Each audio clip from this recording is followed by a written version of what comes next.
தைப்பூசத்தை முன்னிட்டு திருப்பரங்குன்றத்தில் பக்தர்கள் குவிந்த வண்ணம் உள்ளனர்.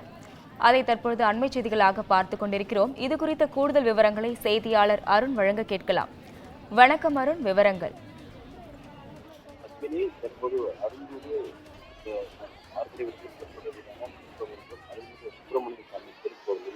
வரலாறு காணாத அளவில் முருகன் கோவிலில் தைப்பூசத்துக்கு ஏராளமான பக்தர்கள் அதிக அளவு கூடியிருப்பதால் தற்போது இந்த கூட்டத்தின்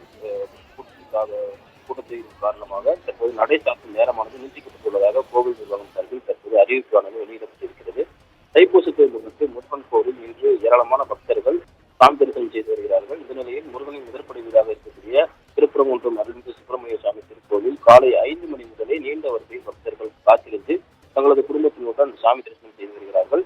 ஏராளமான பக்தர்கள் தங்களது நேர்த்திகளாக செலுத்துவதற்காக பால்குடம், மரவை கவரி, பாத யாத்திரை உள்ளிட்ட பல்வேறு நேர்த்திகள் செலுத்துவதற்காக காலை முதலே வருகை இருந்த வண்ணம் இருந்து வருவதால் திருப்பரங்குன்றம் கோவிலை பொறுத்தவரை 2 பாதைகளின் வழியாக பக்தர்கள் விரைவு தரிசனம், அதே போல கட்டணமில்லா இலவச தரிசனத்திற்காக 2 பாதைகளானது அமைக்கப்பட்டு தொடர்ச்சியாக பக்தர்களை அழைத்து வைக்கின்றார்கள். இந்த நிலையில் கூட்ட நெரிசல் அதிக அளவு இருப்பினும் தொடர்ச்சியாக பக்தர்களுடைய எண்ணிக்கையானது அதிகரித்து வந்தமை இருந்து வரக்கூடிய நிலையில் திருப்பரங்குன்றம் நடை சாத்தக்கூடிய நேரமானது தற்போது நீட்டிக்கப்பட்டிருக்கிறது.